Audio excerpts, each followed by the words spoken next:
Hello, my name is Dr. Dewan S. Raja. Today I will discuss about the lumbar plexus. The lumbar plexus is a plexus of nerves in the posterior abdominal wall in the substance of the psoas major muscle. It is formed by the ventral rami of L1, L2, L3 and L4 spinal nerves. So L1, L2, L3 and L4. The L1 gets contribution from T12, that is a subcostal nerve. L4 get contribution from the lumbosacral trunk. Lumbosacral trunk is formed by L4, L5 that contribute in the formation of the sacral plexus. We'll learn about sacral plexus and lumbosacral trunk in our next video.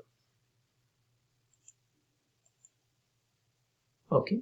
So this is the psoas major muscle. Our lumbar plexus is in the substance of the psoas major muscle. Psoas major muscle has been dissected out here to look at the branches of the lumbar plexus.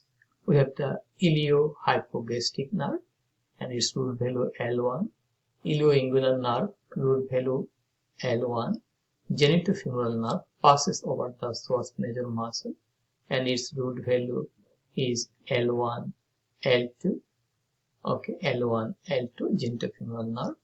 Then we'll get the lateral femoral cutaneous nerve that passes laterally and it goes underneath the inguinal ligament close to the anterior-suprailiac spine, and lateral femoral cutaneous nerve has root value L2, L3, okay.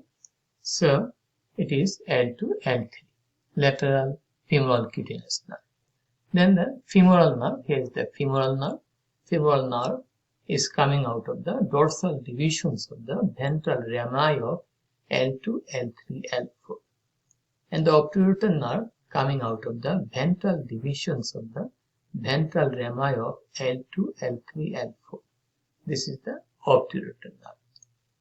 Rarely we may get the accessory obturator nerve that comes out of L2, L3 ventral divisions, and it is present around 10 to 14% of population.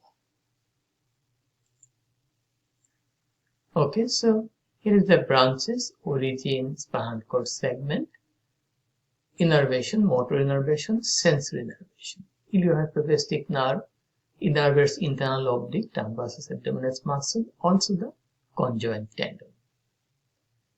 Sensory innervation, posterolateral gluteal skin and skin of the suprapubic region. It has two divisions of its cutaneous innervation. One is going to posterolaterally, another is on the suprapubic region. Ilioinguinal nerve, it also innervates internal oblique and tongue versus abdominis. Both the nerve passes between these two muscles and they innervate this muscle. Ilioinguinal nerve also has sensory innervation, the skin in the upper medial thigh, either the skin over the root of the penis and the anterior scrotum of the or the mons pubis and labia majors in female, and root of the penis and anterior scrotum in case of male, as well as certainly mons pubis area. Genitofemoral nerve, we have got that genitofemoral nerve, genital branch, skin of the anterior scrotum or skin of mons pubis and labia majors. Femoral branch, skin of the upper anterior thigh, that is the skin from the femoral triangle. So we have the genitofemoral nerve. Genitofemoral nerve has genital branch that provide motor innervation to the cremaster muscle, and cremaster muscle is very important for the cremaster reflex, especially in case of children. So if we touch in a child upper part of the medial aspect of the thigh, the scrotum will pull up. The scrotum, the testis will be pulled up because of the contraction of the cremaster muscles. Okay, so not the scrotum, it is the testis that pulls up by the action of the cremaster muscle, and that cremaster muscle is innervated by the genital branch of the genitofemoral nerve. Lateral cutaneous nerve of the thigh, it provides cutaneous sensation over the skin, anterior lateral thigh of the knee, but also from the peritoneum over the iliacus muscle inside the pelvis. We may add that here.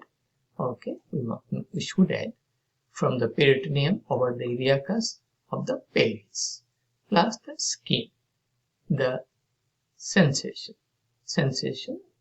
from the skin as well as from the peritoneum. Obturator nerve has motor innervation, sensory innervation. Obturator nerve innervates the obturator externus, pectineus, the muscles of the medial compartment of the thigh, like that of the gracilis, okay, and the adductor longus, adductor brevis, and part of the adductor magnus muscle. It has cutaneous innervation for the skin on the medial aspect of the thigh. Femoral nerve, it innervates iliacus in the pelvis, pectineus muscle. Okay, pectineus may have multiple innervation, maybe obturator nerve, femoral nerve, even accessory obturator nerve. The femoral nerve also innervates muscles in the anterior compartment of the thigh, like sartorius, like that of the rectus femoris, vastus lateralis, vastus intermedius, vastus medialis. And it has cutaneous innervation, skin on the superior thigh and the medial surface of the leg. Medial surface of the leg, the cutaneous innervation is carried by the saphenous nerve. So it picks up sensation, the skin on the upper thigh by means of the intermediate and the medial cutaneous nerve of the femoral triangle. Okay, these are the cutaneous branches of the femoral nerve. Okay, we got the cutaneous innervation here, the iliolateral cutaneous branch from the iliohypogastric nerve that should go to the posterolateral aspect of the gluteal region. On the gluteal region is also one medial cutaneous branch here. There is the anterior cutaneous branch of the iliohypogastric nerve here, suprapubic region.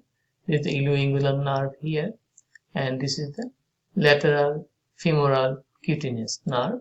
Okay, and we are getting the cutaneous branch of the obturator nerve is here, and we are getting medial cutaneous nerve, branch of femoral nerve, intermediate femoral cutaneous nerve, branch of femoral nerve. And this is the saphenous nerve. This is one of the longest cutaneous nerve of the body. This is the longest cutaneous nerve of the body. This is a branch of the facial nerve. It picks up sensation up to the ball of the great toe. This entire part, this is cutaneous innervation is carried by the saphenous nerve, and saphenous nerve is a branch of the femoral nerve. Okay, obturator nerve also has cutaneous branch on the medial aspect of the thigh. Here, motor innervation, we look at that. Femoral nerve innervates a lot of muscle in the front of the thigh. Obturator nerve innervates the muscles of the adductor group. This is the inguinal canal. We'll get the ilioinguinal nerve inside it, along with the spermatic cord or round ligament of the uterus in female. We'll get also the ilioinguinal nerve and the genital branch of the genitofemoral nerve. This is the genitofemoral nerve. One is the femoral branch that goes through the arterial component of the femoral sheath, and another part, that the genital part, that goes through the inguinal canal. Okay, we got that. Okay, there's some clinical anatomy. One term is called Meralgia Paresthetica, a clinical condition characterized by tingling, numbness, and burning sensation around the anterolateral aspect of the thigh due to entrapment of the lateral femoral cutaneous nerve of the thigh under the inguinal ligament, or sometimes it goes through the inguinal ligament, so it is entrapped, and there will be tingling, numbness, and burning sensation around the anterolateral aspect of the thigh. It is called Meralgia Paresthetica. Damage to the ilioingular nerve causes lack of sensation along the cutaneous distribution, and that may prone to develop direct inguinal hernia. Because ilioingular nerve also supplies the transversus abdominis and internal oblique muscle, also the conjoint tendon.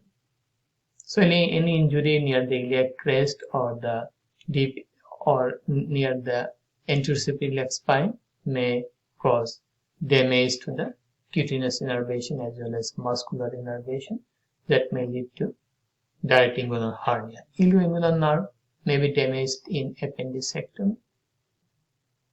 Rectocecal appendicitis may irritate the lumbar plexus nerve branches.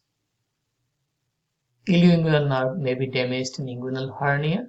Not only ilioingular nerve, also the genitofemoral nerve may be damaged in inguinal hernia.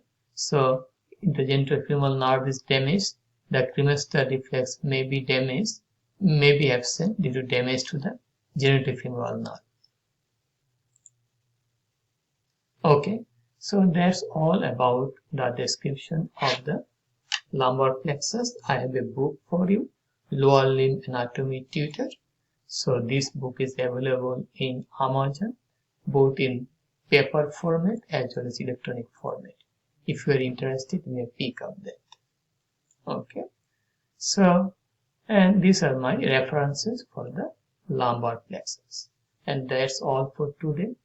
If you have any question, please feel free to ask me. Please share the information with your friends. Please support my channel. Please subscribe me. And have a nice, wonderful, and blessed day. Bye now.